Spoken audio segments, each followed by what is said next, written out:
Hello class.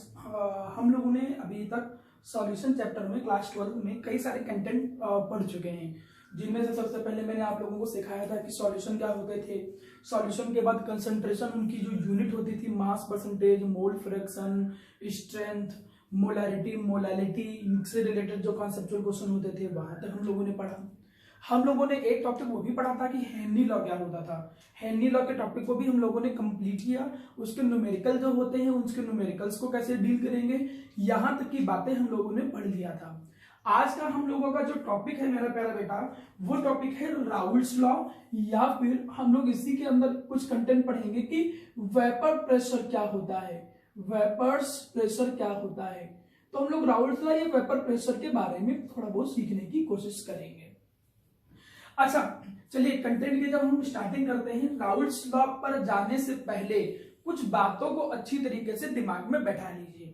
किन बातों को दिमाग में बैठाना है कि अभी तक मेरा प्यारा बच्चा, जब हम हेनरी लॉ पढ़ रहे थे, ध्यान दीजिएगा, जब आप लोग क्या पढ़ रहे थे कि हेनरी लॉ पढ़ रहे थे, तो हेनरी लॉ में एक्चुअली में होता क्या था कि किसी भी गैस को, थोड़ा ध्यान दीजिएगा, किसी भी गैस को लिक्विड के अंदर क्या कर रहे थे आप लोग, डिजोल्व कर रहे थे। मतलब यहां पर गैस जो होती थी वो सॉल्यूट का काम करता था। क्लियर है मेरा प्यारा बच्चा? और वहां पे फिर आप partial pressure of the gas या कोई भी जो एक्सप्रेशन होता था उसको निकालते थे। एक दिमाग में विजुलाइज करिए, एक दिमाग में आपके इमेज पता होनी चाहिए कि भाई हेनरी लॉ में क्या होता है और राउल्ट्स लॉ में डिफरेंस बेसिकली क्या है। एक बात तो दिमाग में बैठा लीजिए कि हेनरी लॉ में एक गैस जो होता है वो सॉल्यूट का काम करता है, जबकि जब तुम राउल्ट्स लॉ की बात करते हो तो राउल्ट्स लॉ में हम लोग करते क्या है, राउल्ट्स लॉ में हम लोग एक लिक्विड जो होता है उसी लिक्विड को सॉल्यूट के तौर पे कंसीडर करते हैं। क्लियर? तो एक बेसिक डिफरेंस, यहां पर गैस को हम सॉल्यूट मान के चलते हैं और राउल्ट्स लॉ में हम लोग क्या करते हैं, लिक्विड को सॉल्यूट मान के चलते हैं। ये बातें तो सिंपल थी। अभी हम राउल्ट्स लॉ पे जाने से पहले कुछ बेसिक चीजों को थोड़ा समझने की कोशिश करते हैं। मेरे सामने जो सबसे पहला कंटेंट होता है, इसे हम लोग समझेंगे कि भाई ये वेपर प्रेशर क्या कहलाता है। मेरे सामने एक कहानी आएगी कि वेपर प्रेशर क्या कहलाता है। एक तो दिमाग में इमेज आएगी कि वेपर प्रेशर, सर नाम से पता चल रहा है वेपर्स का प्रेशर, लेकिन यहां पे चीजों को जब प्रॉपर्ली डिफाइन करने की बारी आती है तो हम सेंटेंस का सिलेक्शन सही करते हैं। आप वेपर प्रेशर की डिफिनेशन ऐसे समझिएगा, एक्चुअली ये वेपर्स का ही प्रेशर है, ये प्रेशर है किसका, वेपर्स का ही, लेकिन एक स्पेसिफिक कंडीशन पे, जब एक इक्विलिब्रियम स्टैब्लिश हो जाता है। ध्यान दीजिएगा, माना कि हमने काम किया, मेरा प्यारा बेटा, हमने काम किया कि एक कंटेनर लिया। क्लियर? अब इस कंटेनर में हम लोगों ने क्या कर दिया है प्यारा बेटा, इस कंटेनर में हम लोगों ने एक लिक्विड भर दिया। अच्छा, ये जो कंटेनर के अंदर तुम लोगों ने लिक्विड फिलअप किया है, इस लिक्विड की एक खास बात होनी चाहिए, ये लिक्विड होना कैसा चाहिए, ये लिक्विड होना चाहिए वोलाटाइल। भाई वोलाटाइल लिक्विड का क्या मतलब होता है, वोलाटाइल लिक्विड का मतलब होता है एक ऐसा लिक्विड जिसको अगर तुम हीट करो तो हीट करने पे उसके वेपर्स बन जाए। अगर वेपर नहीं बनेंगे तो उसे वोलेटाइल लिक्विड नहीं कहेंगे। आप राउल्ट्स लॉ केवल और केवल तभी लगा सकते हो जब लिक्विड कैसा हो, वोलेटाइल नेचर का होगा। तो अब कंडीशन तो हम लोगों ने बना ली कि एक लिक्विड बना वोलेटाइल नेचर का है। हमने क्या किया कि इसको हीट करना स्टार्ट किया। आप लोगों को पता है जब इसको हीट करोगे तो ये धीरे धीरे धीरे धीरे वेपर्स में कन्वर्ट होना स्टार्ट हो जाएगा। सपोज ये कंटेनर क्लोज है, अगर ये कंटेनर क्लोज होगा तो ये इसके जो मॉलिक्यूल वेपर में कन्वर्ट हो रहे हैं, ये इस क्लोज्ड कंटेनर से टकराने के बाद अपनी एनर्जी को लूज करेंगे और वापस लिक्विड में कन्वर्ट हो जाएंगे। इस प्रोसेस को आप लोगों को भी पता है, इसे हम जानते हैं किस नाम से, कंडेंसेशन के नाम से, कंडेंसेशन के नाम से जानते हैं। और वेपर में कन्वर्ट होने की प्रोसेस को इवेपोरेशन या वेपराइजेशन के नाम से समझ सकते हो। क्लियर? अब एक लगभग आपको आइडिया समझ में आया। अब मेरी एक बात समझिए कि एक टाइम ऐसा आएगा, एक सिचुएशन ऐसी आएगी जिस समय एक इक्विलिब्रियम स्टैब्लिश हो जाएगा। इक्विलिब्रियम वर्ड 11th क्लास में पढ़ा था। जिस समय रेट ऑफ कंडेंसेशन, जिस समय रेट ऑफ कंडेंसेशन जो होता है वो किसके इक्वल हो जाए, रेट ऑफ इवेपोरेशन या वेपराइजेशन के इवेपोरेशन या वेपराइजेशन के क्या हो जाए, इक्वल हो जाए। जिस समय rate of condensation rate of evaporation या वेपराइजेशन के इक्वल हो जाएगा, उस टाइम और सिचुएशन को आप इक्विलिब्रियम कहोगे। अब मेरा बच्चा ध्यान दीजिएगा, इक्विलिब्रियम के समय जब इक्विलिब्रियम स्टैब्लिश हो जाएगा तब वेपर जितना प्रेशर लगा रहे होंगे उस प्रेशर को हम जानते हैं किस नाम से, वेपर प्रेशर के नाम से। ऐसा नहीं है कि किसी भी समय अब बस स्टार्ट किया और जो शुरुआत में प्रेशर लगने लगेगा तो उसको वेपर प्रेशर डिफाइन करोगे। यहां राउट्स लॉ के अकॉर्डिंग जो वेपर प्रेशर को डिफाइन किया गया है वो कैसे डिफाइन किया गया है कि किसी भी लिक्विड और जो लिक्विड है और उसके जो वेपर हैं इनके बीच में जब इक्विलिब्रियम स्टैब्लिश हो जाता है तब जो वेपर्स प्रेशर एक्सर्ट कर रहे होते हैं उस प्रेशर को हम जानते हैं किस नाम से, वेपर प्रेशर के नाम से। जब वाइवा में क्वेश्चन पूछा जाएगा तो इस चीज को प्रॉपर्ली बोल पाइएगा। कैसे, अब डिफिनेशन समझ में आई होगी आप लोगों को। क्या डिफिनेशन निकल के आई? डिफिनेशन निकल के आई कि vapour pressure can be define as, ये क्या हो, कैन बी डिफाइन एज क्या, pressure. It can be define as the pressure exerted by vapors of the liquid, liquid कैसा होना चाहिए मेरा बच्चा, वोलेटाइल, क्लियर है। Vapours of the liquid at equilibrium position, जब इक्विलिब्रियम पे, मतलब जब इक्विलिब्रियम स्टैब्लिश हो जाए तो उस इक्विलिब्रियम के टाइम पर जो प्रेशर एक्सर्ट करते हैं लिक्विड, ये जो वोलेटाइल लिक्विड है, उस वेपर प्रेशर को हम जानते हैं किस नाम से, वेपर प्रेशर के नाम से। तो पहले डेफिनेशन बोलना सीखिए। कोई पूछा गया कि वेपर प्रेशर क्या है तो ये नहीं बोलोगे कि वेपर प्रेशर जो होता है वो वेपर के थ्रू लगने वाला प्रेशर, नहीं, आप प्रॉपरली बोलोगे क्या कि वेपर प्रेशर जो होता है वो pressure exerted bye volatile liquid होता है, और कब, जब इक्विलिब्रियम स्टैब्लिश हो गया हो। इस शब्द को बहुत अच्छे से ध्यान रखिएगा, क्लियर। हम लोगों को एक थोड़ा सा ये कंटेंट समझ में आया कि भाई वेपर प्रेशर क्या होता है, कितनी बात समझ में आई कि वेपर प्रेशर का मतलब है कि वेपर जो प्रेशर लगाएंगे इक्विलिब्रियम पे उसको हम क्या बोलेंगे, वेपर प्रेशर। अब राउट्स लॉ में हम एक कंडीशन क्रिएट करते हैं, उस कंडीशन के अकॉर्डिंग चलते हैं, क्लियर। हमने कहा कि माना मेरे सामने ये मेरा प्यारा बच्चा एक कोई कंटेनर है। अब इस कंटेनर में आपने दो लिक्विड लिए, थोड़ा ध्यान दीजिएगा, दो लिक्विड का मिक्सचर हो सकता है इस तरीके से, ठीक। हमने कहा माना बेंजीन ले लिया, आपने माना बेंजीन ले लिया प्लस टॉलिन ले लिया। वोलेटाइल लिक्विड होने चाहिए, ध्यान रखिएगा, वोलेटाइल होंगे तभी वेपर बनेंगे। या आपने अल्कोहल ले लिया प्लस वाटर ले लिया, ठीक, ऐसा कोई भी मिक्सचर ले लिया।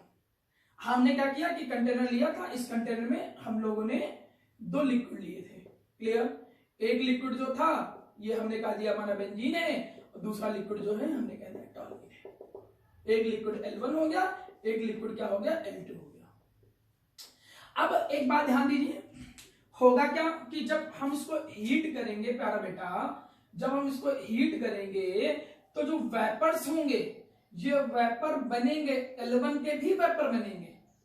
वेपर्स जो होंगे वो किसके बनेंगे, L1 के भी वेपर बनेंगे। और जो L1 के वेपर बन रहे हैं हम कह सकते हैं कि ये प्रेशर एक्सर्टेड बाय L1 हो गया। और उस समय जो L2 के मॉलिक्यूल थे, जो लिक्विड L2 था वो भी तो वेपर में कन्वर्ट होगा, और L2 जब लिक्विड वेपर में कन्वर्ट होगा तो वो भी प्रेशर लगाएगा। तो ये प्रेशर एक्सर्टेड बाय क्या हो गया, L2। या मैं ऐसे कह सकता हूं कि भाई ये P1 हो गया, P1, और ये क्या हो गया, पार्शियल प्रेशर P2। एक बात समझ में आई कि अगर माना कंटेनर में दो वोलेटाइल लिक्विड हैं, इन दो वोलेटाइल लिक्विड को मैं हीट करता हूं तो हीट करने पे दोनों के वेपर बनेंगे, दोनों के वेपर बनेंगे तो दोनों प्रेशर एक्सर्ट करेंगे, और दोनों के प्रेशर को हम लोगों ने P1 और P2 नाम दिया। Vapour pressure of liquid 1, vapour pressure of liquid 2। 11th class में तुम लोगों ने पढ़ा क्या था मेरा प्यारा बच्चा, तुम लोगों ने पढ़ा था Dalton law of partial pressure. याद करिए, एक टॉपिक था Dalton law of partial pressure, states of matter chapter था, वहां पे पढ़ा था Dalton law of partial pressure. अब Dalton law of partial pressure कहता क्या था, हम Dalton law of partial pressure लगा रहे हैं। Dalton law of partial pressure ये कहता था कि किसी भी वोलाटाइल लिक्विड का जो मिक्सचर है उस पे लगने वाला जो टोटल प्रेशर होता है, किसी भी कंटेनर के अंदर लगने वाला जो टोटल प्रेशर है, वोलेटाइल मिक्सचर का जो टोटल प्रेशर है, वो उन इंडिविजुअल लिक्विड के पार्शियल प्रेशर के सम के क्या होगा, इक्वल होगा। इसे हम जानते थे किस नाम से, Dalton law of partial pressure के नाम से। अब यहीं पे जो राउल्ट्स थे, ये तो हम बाद में लगा लेंगे, यहीं पे जो राउल्ट्स थे इन्होंने क्या किया था, एक नियम दिया। कब, 1886 में, 1886 में राउल्ट्स ने एक नियम दिया। इन्होंने कहा क्या, इन्होंने कहा कि कोई भी जो वोलाटाइल लिक्विड होगा, ध्यान दीजिएगा, इन्होंने कहा कि जो भी वोलाटाइल लिक्विड होगा उस वोलाटाइल लिक्विड का जो पार्शियल प्रेशर होगा वो उसके मोल फ्रैक्शन के डायरेक्टली प्रोपोर्शनल होगा। ये लगभग हेनरी लॉ जैसा ही है, इसीलिए हम कहते भी हैं कि जो राउल्ट्स लॉ है वो special case of Henry law है। लेकिन दोनों में अंतर है, वहां गैस सॉल्यूट है, यहां लिक्विड सॉल्यूट है। स्टेटमेंट वैसे ही बोलोगे क्या, कि partial pressure of any component is directly proportional to the mole fraction of that component. बस चीजों को डिफाइन करोगे, ये पार्शियल प्रेशर किसका है, वोलाटाइल लिक्विड का है। अब अगर हम यहां पर राउल्ट्स लॉ को डिफाइन करें, देखो राउल्ट्स लॉ की डेफिनेशन एक आ जाती है कभी कभी एग्जाम में, राउल्ट्स लॉ की डेफिनेशन कभी कभी एग्जाम में आ जाती है 1 नंबर में, इसलिए आप लोगों को पता होना चाहिए। राउल्ट्स लॉ को कैसे डिफाइन करेंगे, हम राउल्ट्स लॉ के हिसाब से डिफाइन करेंगे, according to the Raoult's law, according to the Raoult's law. Raoult's law ये कहता है कि जो पार्शियल प्रेशर होगा, जो पार्शियल प्रेशर होगा, partial pressure of, partial pressure किसका, of any volatile liquid, of any volatile liquid, vapour of the volatile liquid. ये देखिए वोलाटाइल लिक्विड वर्ड बोलना जरूरी है क्योंकि उसी से सेंटेंस बनता है। कहता क्या है कि according to the Raoult's law the partial pressure of any volatile liquid is, वो क्या होता है मेरा प्यारा बच्चा, दिख ही रहा है क्या होता है, डायरेक्टली प्रोपोर्शनल होता है, डायरेक्टली प्रोपोर्शनल होता है किसके, to the mole fraction of that liquid. और ये सब कब होना चाहिए, एट कांस्टेंट टेम्परेचर, जब टेम्परेचर क्या होना चाहिए, कांस्टेंट होगा। बस अंतर जो हेनरी लॉ से अलग आ रहा है ना, वहां पर वोलेटाइल लिक्विड नहीं यूज करते थे, हम वहां गैस वर्ड यूज करते थे। तो आप लोग क्या बोलोगे कि किसी भी वोलेटाइल लिक्विड का जो पार्शियल प्रेशर होगा वो डायरेक्टली प्रोपोर्शनल होगा मोल फ्रैक्शन के। इसी नियम को हम कहते हैं किस नाम से, राउल्ट्स लॉ के नाम से जानते हैं। तो राउल्ट्स लॉ का मतलब हमको समझ में आ गया। अब इसमें ये तो समझ में आ गया कि पार्शियल प्रेशर जो ए वाला लिक्विड है, लिक्विड ए वाला है, उसका पार्शियल प्रेशर उसके मोल फ्रैक्शन के डायरेक्टली प्रोपोर्शनल होगा, इक्वेशन 1। सिमिलरली बिल्कुल वैसे ही हम लोगों ने क्या कहा, सिमिलरली जो पार्शियल प्रेशर बी वाला लिक्विड है, जो पार्शियल प्रेशर बी वाला लिक्विड है वो किसके इक्वल होगा, राउल्ट्स लॉ के अकॉर्डिंग, वो उसके भाई मोल फ्रैक्शन के इक्वल होगा, सीधी सी। ये इक्वेशन सेकंड आ गया। लेकिन यहां पे होता क्या है बेटा कि जैसे ही पार्शियल प्रेशर वाले इस एक्सप्रेशन में तुम डायरेक्टली प्रोपोर्शनल हटाते हो तो एक कांस्टेंट आता है, इसको बोलेंगे पी नॉट ए इंटू का ए। बिल्कुल सिमिलरली यहां पे भी क्या जाएगा, जैसे ही डायरेक्टली प्रोपोर्शनल साइन हटाओगे तो एक कांस्टेंट आएगा पी नॉट बी। अब इन दोनों में अंतर है, ये आई काम की चीज आपके सामने, क्या ये तो कहलाएगा, देखिए पहले सेंटेंस को ध्यान समझिए, ये जो पी ए होगा ये क्या कहलाएगा, पार्शियल प्रेशर ऑफ लिक्विड, ये क्या कहलाएगा बेटा, partial pressure of liquid. Clear. यहीं पे जो पी नॉट ए है इसे कहेंगे partial pressure of pure component. अब इसका मतलब क्या होता है मैं अभी समझाऊंगा, एग्जाम के लिहाज से कोई जरूरत नहीं है लेकिन तभी मतलब आपको पता होना चाहिए। तो सिमिलरली अगर हमसे कोई पूछे कि भाई पीबी क्या होगा, तो क्या बोलेंगे, पीबी क्या होगा, partial pressure of component B. ठीक, क्या होगा, partial pressure of component B. और मैं पूछूं कि भाई पी नॉट बी क्या है, तो आप क्या बोलोगे कि भाई ये क्या है, ये पार्शियल प्रेशर है, ये भी पार्शियल प्रेशर है, लेकिन क्या है, partial pressure of pure component B. ये पार्शियल प्रेशर क्या है, प्योर कंपोनेंट बी। अब दिमाग में बड़ा अजीब चीज आएगी यार, ये प्योर कंपोनेंट वाली चीज का क्या मतलब है, मतलब ये भी पार्शियल प्रेशर, वो भी पार्शियल प्रेशर, तो ये प्योर कंपोनेंट का क्या मतलब है, ये थोड़ा सेंटेंस समझ में आ जाए तो कहानी बन जाएगी। ये दो इक्वेशन बन गई, क्लियर। अच्छा, दोनों में अंतर है, ये जो केवल पार्शियल प्रेशर है और जो partial pressure of pure component है, इसमें अंतर है। अगर मुझसे कोई पूछता है कि भाई ये बताओ partial pressure of pure component, अगर आपसे कोई पूछता है कि बताइए partial pressure of pure component जो है, प्योर कंपोनेंट का मतलब नॉट ए हो बी हो कुछ भी हो समथिंग, तो partial pressure of pure component का नाम क्या मतलब होता है, partial pressure of pure component का मतलब होता है pressure exerted by that component, मतलब वो कंपोनेंट जो है वो कितना प्रेशर एक्सर्ट कर रहा है, when it is kept individually, जब हम क्या कहते हैं कि उसको अकेले इंडिविजुअली इन द कंटेनर, मतलब जब अकेले वो कंटेनर में हो तब जितना प्रेशर लगाता है वो कंपोनेंट, उसे बोलते हैं partial pressure of pure component है। अब समझ में नहीं आ रहा होगा तो चीजों को समझाता हूं, ठीक है। हमने ऐसा समझा कि प्यारा बेटा देखो, जैसे एक कंटेनर हमने एक क्लोज रूम मतलब कमरा बनाया है, रूम बनाया, ठीक, समझ में आ जाएगा, टेंशन ना, तीनों शब्द अभी समझा दे रहा हूं। अब हमने क्या कहा कि इसमें भाई गैस हमने फिलअप कर दिया, एक गैस हमने फिल किया, ये गैस डॉट वाला जो गैस है वो क्या है, ए। एक गैस हमने जो क्रॉस वाला भरा है वो गैस कौन सा है, बी। ये कौन सा है, बी।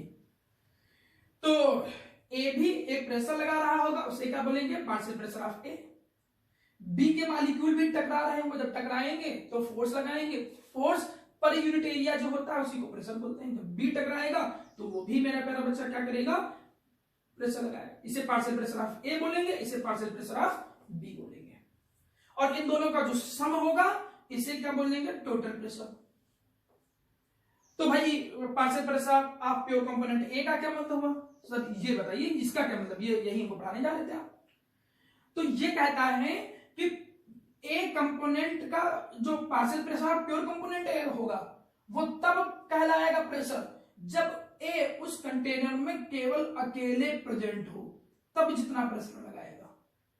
भाई दूसरे की प्रेजेंस के कारण फर्क पड़ेगा, कैसे फर्क पड़ेगा भाई, जैसे हमने कहा कि बी वाले मॉलिक्यूल थे, अब ये वाला मॉलिक्यूल माना टकराने जा रहा था वॉल पे, ये वाला मॉलिक्यूल इस वॉल पे टकराने के लिए, कोलाइड करने के लिए जा रहा था। अब ये कोलाइड नहीं कर पाया, वो वॉल से कोलाइड करने से पहले ये इससे टकरा गया। देखिए मेरा अच्छा, मैंने क्या कहा आपसे कि एक्चुअली में जो दूसरा यहाँ पर कंपोनेंट प्रेजेंट है उसके कारण पहले का जो पार्शियल प्रेशर होगा वो इफेक्टेड होगा। ऑब्वियसली चीज इफेक्टेड होगा मेरा बच्चा, कैसे, अभी मैं बता रहा था कि अगर माना ये मॉलिक्यूल, हमने कहा माना एक मॉलिक्यूल है, ये इससे कोलाइड करने के लिए वॉल से, इस वॉल से कोलाइड करने के लिए जा रहा था, टकराने के लिए, लेकिन ये जा रहा था तो पूरी तरीके से अच्छे से इंपैक्ट नहीं कर पाया, नहीं टकरा पा रहा है। क्यों नहीं टकरा पा रहा है, क्योंकि वॉल से टकराने से पहले ये इससे कोलाइड कर गया, तो ये इफेक्टिवली वॉल से नहीं कोलाइड कर पाया, मतलब दूसरे की प्रेजेंस के कारण पहले वाला, ध्यान सुनिएगा, हमने आपसे क्या कहा कि दूसरे की प्रेजेंस के कारण पहले का जो पार्शियल प्रेशर होगा वो इफेक्टेड होगा। ये जो प्योर कंपोनेंट है इसकी कहानी ऐसे समझिए कि मैंने भी तो समझाया भी हूं कई बार क्लास में कि माना मैं केवल इस रूम में अकेले हूं, अगर मैं केवल इस रूम में अकेले हूं और मैंने क्या कहा कि मैंने अपने हेड से इस वॉल पे कोलाइड किया और मैं जितना चाहूं उतना इफेक्टिवली कोलाइड कर सकता, वो मेरे हेड का प्रेशर कहलाएगा वॉल के ऊपर।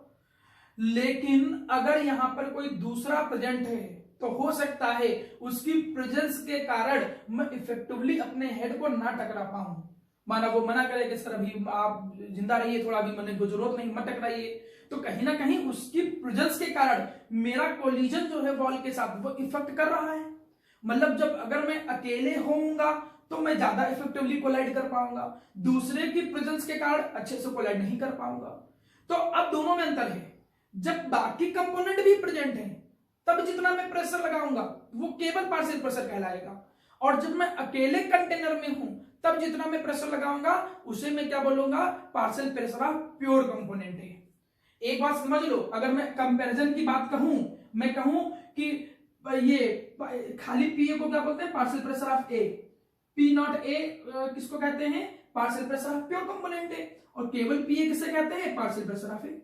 मैं कहूं इन दोनों में कौन ज्यादा बड़ा है, तो ऑब्वियसली बात है इन दोनों में कौन ज्यादा बड़ा है, ये पी नॉट ए ज्यादा बड़ा है। पूछेगा नहीं, लेकिन वाई वाई के लिए एक दिमाग में रखो, क्यों पी नॉट ए ज्यादा बड़ा है, क्योंकि जब केवल अकेले कंटेनर में होगा तो ज्यादा इफेक्टिवली कोलाइड करेगा, ये दूसरे की प्रेजेंस से कोलिजन इफेक्टेड होता है। अब हमको शब्द समझ में आने लगे, क्या शब्द समझ में आने लगे, हमको ये टर्म्स समझ में आने लगे। पहले टर्म्स को थोड़ा ध्यान दीजिएगा, जब तक टर्म नहीं क्लियर होंगे तब तक कुछ नहीं हो पाएगा। मैं अगर पीए लिखूं तो इसका क्या मतलब है, पार्शियल प्रेशर ऑफ केवल ए। मैं पीबी लिखूं तो इसका क्या मतलब है, पार्शियल प्रेशर ऑफ बी। मैं पी नॉट ए लिखूं तो क्या हो जाएगा, partial pressure of pure component है। मैं पी नॉट बी लिखूं तो क्या कहलाएगा, partial pressure of pure component B. Partial pressure of A, partial pressure of B, partial pressure of pure component A, partial pressure of pure component B. Clear. P T क्या कहलाता है, total pressure. ये कुछ expression आए। अब Raoult's law तो समझ में आ गया था, राउल्स लॉ सीधा सीधा बोलता था किसी भी वोलेटाइल लिक्विड का जो कंपोनेंट है उसका जो पार्शियल प्रेशर होता है उसके मोल फ्रैक्शन के डायरेक्टली प्रोपोर्शनल साइन हटाया तो प्योर कंपोनेंट पार्शियल प्रेशर का प्योर कंपोनेंट है।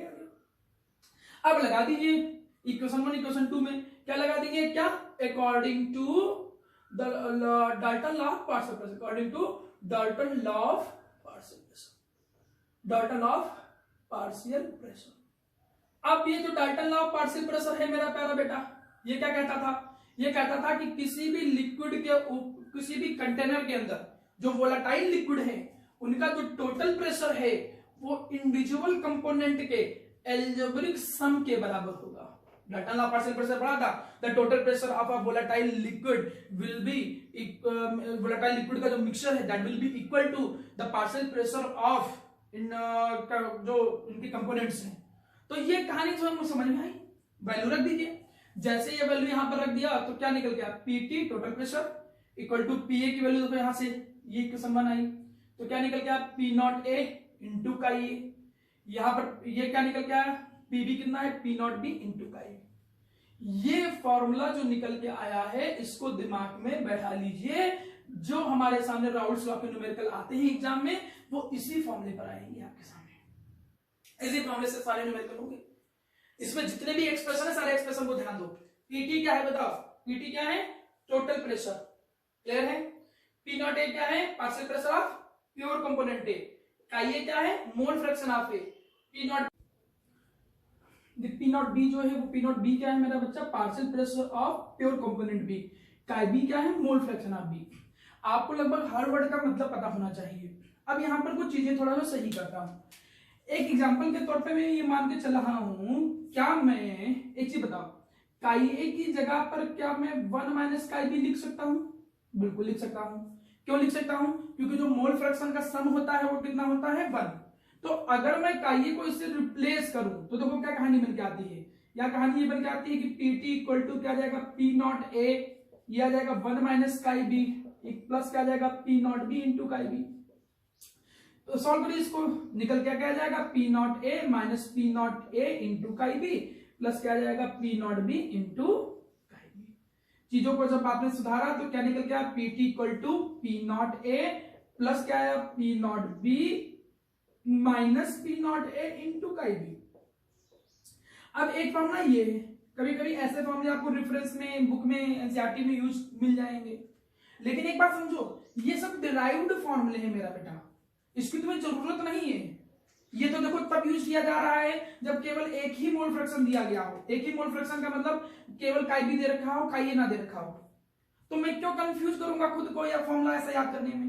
हम एक काम करेंगे कि बस जैसे काली काई भी दे रखा है, काई नहीं दे रखा है, तो सीधे यही इसकी जगह पर 1 माइनस काई भी लिख देंगे। क्लियर?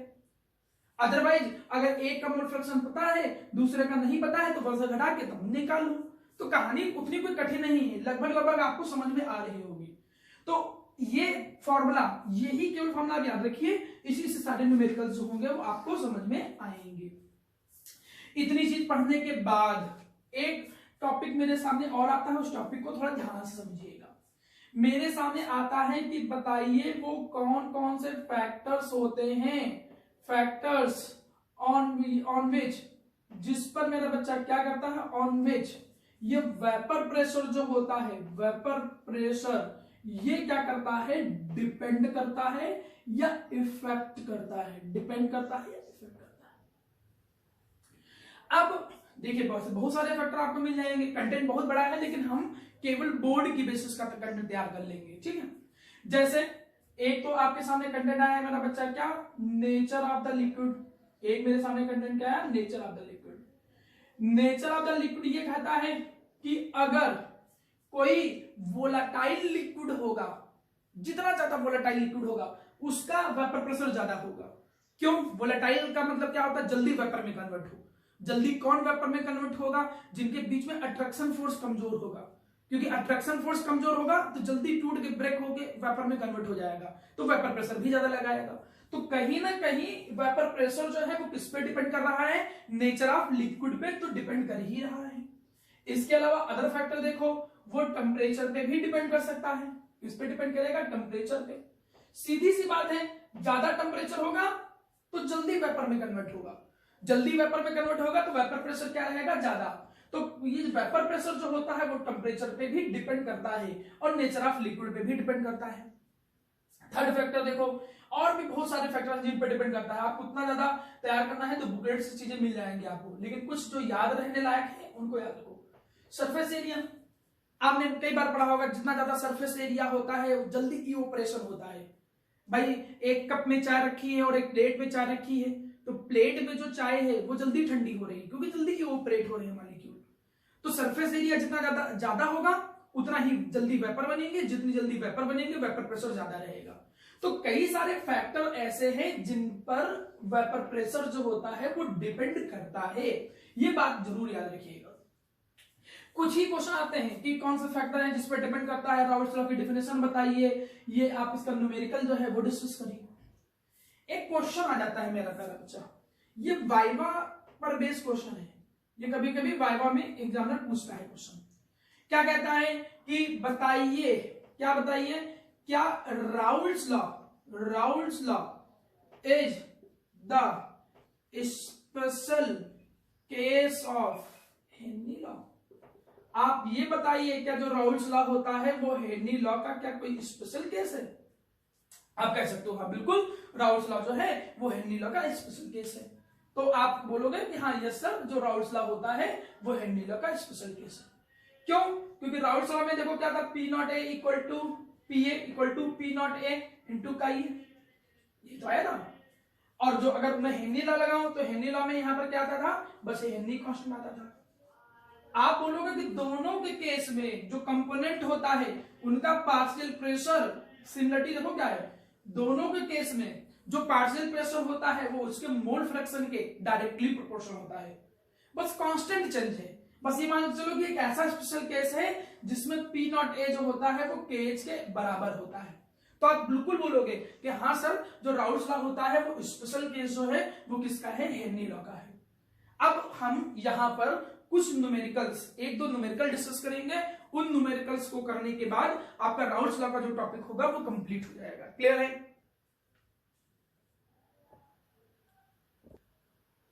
देखिए एक न्यूमेरिकल है, इस न्यूमेरिकल से लगभग आपके सारे कॉन्सेप्ट जो होंगे वो क्लियर हो जाएंगे, ठीक है। इसी न्यूमेरिकल से सारे कॉन्सेप्ट क्लियर हो जाएंगे। क्वेश्चन को ध्यान से देखिएगा। बाकी जो न्यूमेरिकल्स होंगे आपके बुक के एनसीईआरटी के वो लास्ट में हम लोग डिस्कस करेंगे। चैप्टर की जब एंडिंग होगी तो ऑब्जेक्टिव क्वेश्चंस, एसोसिएशन रीजन और इसके अलावा न्यूमेरिकल्स जो एनसीईआरटी की होंगे, जो आपके प्रॉब्लम्स होंगे उनको हम यहाँ पर डिस्कस करेंगे। अभी बस कॉन्सेप्ट बिल्डअप करने के लिए एक न्यूमेरिकल से चीजों को समझा रहा हूं। अच्छा, राउल्ट्स लॉ के न्यूमेरिकल को डील करने से पहले कुछ हिंट और जरूरी चीजें हैं उनको जरूर दिमाग में बैठा लीजिए। ये बातें बट आपके बड़े काम आएंगी मेरा बच्चा। देखिए, पहली बात तो एक चीज ये ध्यान रखो कि जैसे यहां पर लिख रखा है वेपर प्रेशर ऑफ क्लोरोफॉर्म, तो इसका ये मतलब दिमाग में आएगा क्या कि ये तो वेपर प्रेशर ऑफ क्लोरोफॉर्म लिखा है, मतलब केवल यही, क्योंकि प्योर कंपोनेंट तो लिखा नहीं, ये तो उसने कहा नहीं कि नहीं vapour pressure of pure chloroform, जो हम नॉट मान के चले। एक ये कंफ्यूजन बड़ा अजीब है, दोनों का अपना अलग मतलब है, लेकिन मेरा प्यारा बेटा यहां पर एक ये चीज जरूर आपको याद रखने लायक है कि यहां बोर्ड के लेवल पे जब क्वेश्चन दे रखा होता है, जब इंडिविजुअल कंपोनेंट की बात करें, इंडिविजुअल एक सिंगल कंपोनेंट की बात करें और उसका जब वेपर प्रेशर गिवन है, जब उसका वेपर प्रेशर गिवन है, तो इसका सीधा सा मतलब वो नॉट की ही वैल्यू गिवन है। ये अपने आप दिमाग में उठाओ। देखो उसने क्या कहा, वेपर प्रेशर ऑफ क्लोरोफॉर्म अलग, ये अलग दिया है कि इतना है, उसने ये नहीं कहा कि मिक्सचर है उसमें ये है और ये है और कंटेनर में अब उसका प्रेशर इतना लग रहा है, ऐसी लैंग्वेज नहीं यूज की, उसने इंडिविजुअली बोला कि इसका वेपर प्रेशर इतना है, मतलब कि उसके नॉट की वैल्यू है। ये बड़ा कंफ्यूजिंग चीज है, इसको दिमाग में रखिएगा, ठीक। एक तो ये बात दिमाग में रखना है कि जब इंडिविजुअल कंपोनेंट दे रखा होता है तो उसका वेपर प्रेशर जो होता है वो नॉट होता है, ना कि नॉर्मल वाला वेपर प्रेशर। एक बात और दिमाग में बैठा लो कि अगर ये कॉन्सेप्ट नंबर 2 एक बैठा लो कि अगर ये वेपर फेस में, अगर ये वेपर फेस में या एयर में मोल फ्रैक्शन की बात करें तो ऐसी कंडीशन में हम एक फॉर्मूला लगाते हैं। आपने 11th क्लास में पढ़ा था कि पीए उस कंपोनेंट का जो वेपर प्रेशर होगा वो किसके इक्वल होगा, वो उसके mole fraction into total pressure के बराबर होगा। ये बिल्कुल दिमाग में बैठा के रखो कि अगर मोल फ्रैक्शन इन एयर पूछा गया है, एयर या वेपर फेस, तो ये कहानी किसके इक्वल निकल के आती है, ये फॉर्मूला फिर आप यूज करोगे। ये कहानी समझ सकते हो, कोई बहुत बड़ी बात नहीं है, लेकिन थोड़ा टाइम ज्यादा हो जाएगा, वीडियो बड़ी हो जाएगी, क्योंकि जब एयर या वेपर फेस की हम बात करते हैं तो उस कंडीशन में मोल फ्रैक्शन में वहां एयर वाटर के मॉइस्चर्स जो प्रेजेंट होते हैं उससे कहानी थोड़ी बदलती भी है। बस आप एक दिमाग में हिंट रखिए, वो डायरेक्टेड हिंट जो होगी उससे आप न्यूमेरिकल कभी फंसेगा नहीं। बस इतना याद रखिए, कभी भी ऐसे लिखा है मोल fraction of component, normal mole fraction है, लेकिन अगर न्यूमेरिकल में मोल फ्रैक्शन किसी भी कंपोनेंट का इन वेपर फेस या एयर में वर्ड यूज कर लिया तो समझ में आ जाना चाहिए कि भाई यही फॉर्मूला लगेगा और उसमें ये एयर वाला मोल फ्रैक्शन है या वेपर फेस वाला मोल फ्रैक्शन है। देखो जैसे यहां पर मोल fraction of component in vapour face पूछा गया है, इसीलिए मैंने क्वेश्चन लिया जैसे कॉन्सेप्ट क्लियर हो जाए। अब मैं न्यूमेरिकल आपको बता रहा हूं, मैं कैलकुलेशन नहीं करूंगा, आपको केवल हिंट दूंगा कि कैसे करना है, एक बार आप क्वेश्चन पूरा प्रॉपर्ली खुद सॉल्व करोगे। क्लियर? देखो सबसे पहले हम देखते हैं कि क्या क्या गिवन है, पहले समझो क्या क्या गिवन है, सॉल्यूशन देखते हैं। हमने देखा कि वेपर प्रेशर ऑफ क्लोरोफॉर्म, अब वेपर प्रेशर ऑफ क्लोरोफॉर्म हमने पहले बोला था कंपोनेंट का वेपर प्रेशर उसका प्योर कंपोनेंट कहलाएगा, ठीक है। तो P नॉट ऑफ CaCl3 दे रखा है, PCl3 P naught of CaCl3 दे रखा है और वो कितना दे रखा है 200 mmHg। अब डाइक्लोरोमीथेन जो है, इस डाइक्लोरोमीथेन का जो पार्शियल प्रेशर है वो भी उसका नॉट ही होगा, प्योर कंपोनेंट ही होगा, क्योंकि मैं बता रखा हूं कि अगर इंडिविजुअल बात करें तो उनका प्योर कंपोनेंट ही रखा है वेपर प्रेशर। ये 415 क्या हो जाएगा mmHg। ये कंफ्यूजन नहीं होना है, नॉट की वैल्यू है अगर इंडिविजुअल कंपोनेंट का प्रेशर दे वेपर प्रेशर दे रखा है। अब तो मोल फ्रैक्शन की जरूरत तो पड़ेगी, फॉर्मूले में जानते हैं मोल फ्रैक्शन निकालने के लिए मोल की जरूरत पड़ेगी। अब एक मोलर मास निकाल लो, जैसे मोलर मास हम किसका निकाल लेते हैं क्लोरोफॉर्म का, आप ये निकाल सकते हो, सिंपल है। कार्बन का कितना होता है 12, हाइड्रोजन का कितना हो जाएगा 1 और क्लोरीन का कितना हो जाएगा आपका 35.5 इंटू कितना हो जाएगा 3। क्लियर मेरा बच्चा? सॉल्व करोगे तो कितना आ जाएगा, ये 13 आ जाएगा। क्लियर? 13 यहां पर आ गया, प्लस आपके सामने क्या निकल के आया, ये आ गया 0.5 6 10 कितना निकला 9 तो इतनी वैल्यू निकल के आई। तो ये आपका मोलर मास कितना किसका निकल के आया क्लोरोफॉर्म का। जब मास ऐड करते हो हर एक इंडिविजुअल आइटम्स का तो मोलर मास निकल के आया मॉलिक्यूल का।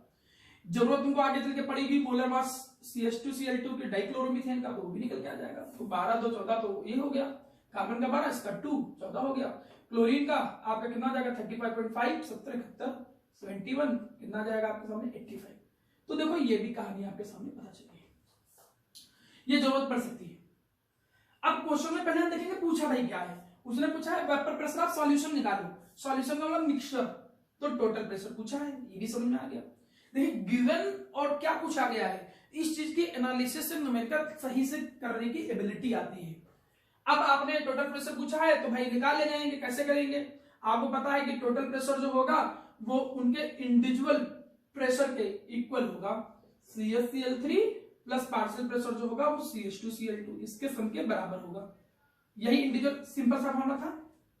ऐसे ही तो फॉर्मूला आप लोगों ने पढ़ा था में कि डाल्टन लॉ पार्शियल प्रेशर में उनके सम के बराबर होगा। देखो ये प्योर कंपोनेंट नहीं है, ये partial pressure of chloroform plus partial pressure of dichloromethane के सम के बराबर होता है टोटल प्रेशर। और ये टोटल प्रेशर जब फॉर्मूला ओपन करते थे तो नॉट आ जाता था, वही ना कांस्टेंट डाला, तो P naught in of chloroform into उसका mole fraction plus P naught of dichloromethane plus उसका मोल फ्रैक्शन। समझ में आ रहा होगा मेरा पहला बच्चा? क्यों? क्योंकि आपको पता है किसी भी कंपोनेंट का जो पार्शियल प्रेशर होता है आपको पता है वो उसके नॉट, राउल्स लॉ क्या कहता है, उसके नॉट इनटू मोल फ्रैक्शन के बराबर होता है। ये फॉर्मूला देखो आपने लगाया है। तो आपको स्टेप बाय स्टेप कहानी पता होनी चाहिए न्यूमेरिकल, तभी आप प्रॉपर्ली करोगे। जितना न्यूमेरिकल लगाओगे, जितना प्रैक्टिस करोगे, उतना अच्छा एबिलिटी आएगी और आप आराम से क्वेश्चन की डीलिंग कर ले जाओगे। जब हम नॉर्मल क्लास में बैठेंगे तो और ज्यादा क्वेश्चन की प्रैक्टिस करेंगे। तो अब हमने क्या देखा, क्या क्या दिया हुआ है, ये गिवन है, मोल फ्रैक्शन पता नहीं। अब मोल फ्रैक्शन भाई कैसे निकाले, आपको पहले लेक्चर्स में पढ़ रखो स्टार्टिंग में, इसलिए मैंने मोल फ्रैक्शन रिवाइज भी कराया था। जिसका भी मोल फ्रैक्शन निकालना हो उसके मोल अपॉन टोटल मोल। तो अगर हमको मोल फ्रैक्शन निकालने हैं क्लोरोफॉर्म के, एक का ही निकाल लो, दूसरे का मत निकालो, क्योंकि एक का निकालेंगे ना तो दूसरा 1 माइनस आ जाएगा। तो मोल फ्रैक्शन अगर क्लोरोफॉर्म के निकालने हैं तो उसके मोल divided by total mole. Total mole का मतलब क्लोरोफॉर्म के मोल प्लस डाइक्लोरोमीथेन के मोल। अभी तो फॉर्मूला आ गया मोल फ्रैक्शन, तो ऐसे निकलेगा जिसका भी मोल फ्रैक्शन निकालना है उसके मोल पर टोटल मोल, क्योंकि मोल फ्रैक्शन की हमें जरूरत है, एक का निकालेंगे दूसरे का तो आ ही जाएगा। अब भाई मोल कैसे निकालते हैं ये भी मैं पढ़ा चुका हूं, स्टार्टिंग में रिवाइज कराया था। अब जिस दोनों के मोल फ्रैक्शन मोल निकालने हैं, जिसका भी मोल निकालना हो, देखो क्या गिवन है, मास गिवन है, जरूर गिवन होगा, कुछ ना कुछ गिवन होगा, मास गिवन। देखो ये क्लोरोफॉर्म है और ये डाइक्लोरोमीथेन है, तो कैसे मोल निकलेगा इसका मोल निकलेगा उसका mass given mass upon molar mass. Molar mass कितना था क्लोरोफॉर्म का 119.5।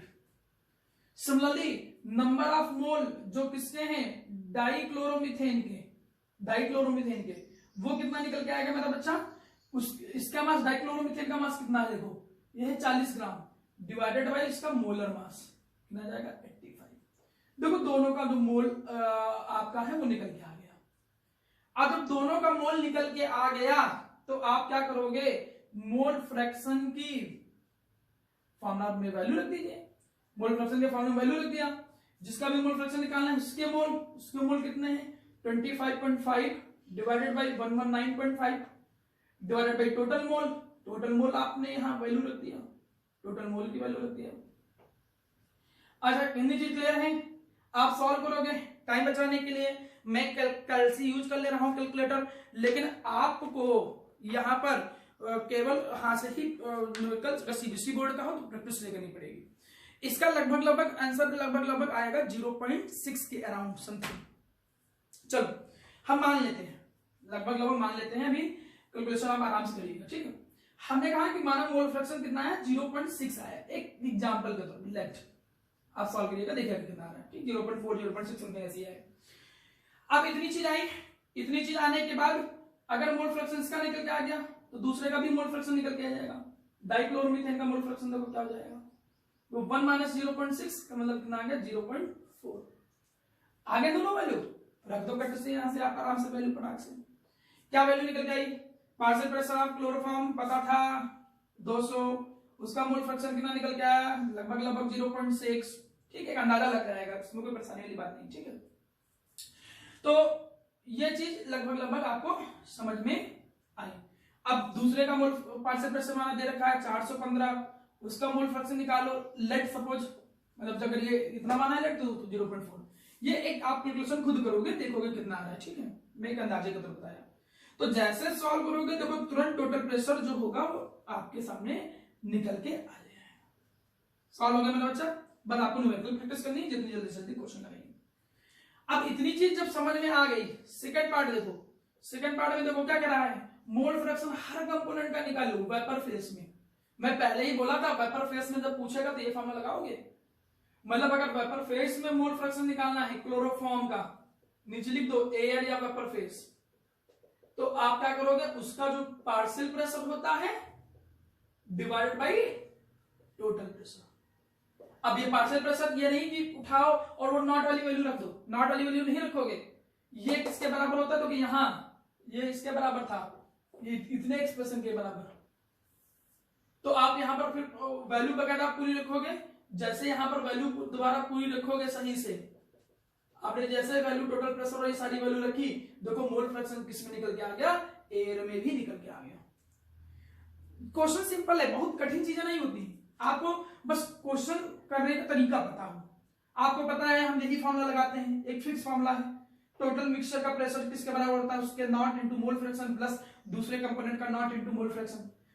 नॉट की वैल्यू जनरली गिवन होती है, मोल फ्रैक्शन हम निकाल लेंगे, पता है मोल फ्रैक्शन कैसे निकलता है, उसके मोल अपॉन टोटल मोल करके वैल्यू सॉल्व कर लेंगे। कभी भी वेपर फेस में मोल फ्रैक्शन की बात करें या एयर में मोल फ्रैक्शन की बात करें तो आप ये फॉर्मूला लगाते हो, आपने इसको स्टेट्स ऑफ मैटर में चैप्टर में पढ़ा था। बस इतनी चीज ध्यान रखोगे, क्वेश्चन को ईमानदारी से करोगे, हर क्वेश्चन हो जाएगा। एक क्वेश्चन दूसरे से कंसेप्चुअली जुड़ा होता है, बाकी क्वेश्चन कठिन नहीं होते हैं। तो राउल्स लॉ का कंटेंट लगभग मैंने आपको पूरा समझाया, जितनी चीजें मैंने पढ़ाई समझाई उनको एक बार मैं रिवाइज कराता हूं जिससे राउल्स लॉ आपको समझ में आए। देखिए राउल्स लॉ में सबसे पहले आपने सीखा कि वेपर प्रेशर क्या होता है, क्या क्या जल्दी देखिए, वेपर प्रेशर क्या होता है, वेपर प्रेशर का मतलब pressure exerted by the vapours, कब, एट इक्विलिब्रियम, इक्विलिब्रियम पे जो वेपर्स प्रेशर लगाते हैं उसको बोलते हैं vapour pressure of that component. फिर आपने सीखा कि भाई राउल्स लॉ क्या होता है और हेनरी लॉ, दोनों के बीच में बेसिक डिफरेंस। हेनरी लॉ में सॉल्यूट जो होता है वो गैस होता है, राउल्स लॉ में दो लिक्विड का, वोलेटाइल लिक्विड का मिक्सचर होता है, तो सॉल्यूट भी एक तरीके से लिक्विड होगा। राउल्स लॉ कहता है क्या है, किसी भी कंपोनेंट का वोलेटाइल लिक्विड वर्ड यूज करना जरूरी है, किसी भी वोलेटाइल लिक्विड का जो पार्शियल प्रेशर होगा उसके मोल फ्रैक्शन के डायरेक्टली प्रोपोर्शनल होगा। जब डायरेक्टली प्रोपोर्शनल हटाते हो तो एक कांस्टेंट आता था नॉट, जिसको बोलते थे vapour pressure of pure component. Vapour pressure of pure component का क्या मतलब है, जब वो अकेले कंटेनर में हो, the vapour pressure of pure component can be defined as the vapour pressure exerted by that component when it is kept individually in the container. फिर आपने फॉर्मूला पढ़ा कि भाई राउल्स लॉ में एक पूरा फॉर्मूला निकल के आ गया कि टोटल प्रेशर जो होता है वो PA प्लस PB के बराबर होता है। फॉर्मूला ओपन किया तो PT equal to P not A into chi A plus B not B into chi B, ठीक, ब्रैकेट में बंद कर लिया, फॉर्मूला याद कर लिया। आपने इन सारी चीजों को समझने के बाद ये भी समझा कि कौन कौन से ऐसे फैक्टर होते हैं जिसपे वेपर प्रेशर डिपेंड करता है, जैसे nature of liquid, surface area, temperature etcetera, ये सारी चीजें। आपने ये भी पढ़ा कि भाई जो राउल्स लॉ होता है वो हेनरी लॉ का स्पेशल केस है, Raoult's law is the special case of the Henry law, बस कांस्टेंट का डिफरेंस होता है। न्यूमेरिकल कैसे करोगे उसके लिए हिंट भी मैंने सिखा दिया था कि जो लिक्विड, इंडिविजुअल लिक्विड का प्रेशर दे रखा होगा वो उनका नॉट की वैल्यू दे रखी होती है, और एयर में जब मोल फ्रैक्शन की बात करेगा तो आप ये फॉर्मूला जरूर लगाओगे। ये चीजें एक न्यूमेरिकल से मैंने प्रैक्टिस कराया है, कम से कम 3 से 4 न्यूमेरिकल आप राउल्स लॉ के लगाइए, प्रैक्टिस करिए, जिससे ये टॉपिक आपको अच्छे से क्लियर हो। नेक्स्ट वीडियो और नेक्स्ट लेक्चर में हम लोग कुछ नए चीजें पढ़ेंगे, जैसे आइडियल सॉल्यूशन क्या होते हैं, नॉन आइडियल सॉल्यूशन क्या होते हैं, उनसे रिलेटेड डेविएशंस क्या होते हैं, क्या क्या वो डेविएशंस शो करते हैं, और उनमें कुछ कॉन्सेप्चुअल क्वेश्चन जो आते होंगे उनके बारे में डिस्कस करेंगे। आफ्टर दैट मेरे सामने कॉलिगेटिव प्रॉपर्टी का जो टॉपिक आएगा, जिससे ज्यादातर न्यूमेरिकल आते हैं, हम उस पर आएंगे, ठीक है। हर वीडियो को बार बार देखिए, रिवाइज करिए, प्रैक्टिस करिए। 12th क्लास में अगर आपको बोर्ड में 100 में 100 लाने हैं तो जितना अच्छे से आपका कॉन्सेप्ट क्लियर होगा और जितना ईमानदारी से आप प्रैक्टिस करोगे वो उतनी जल्दी आप अपने एम को गेन कर ले जाओगे, ठीक है। Thank you.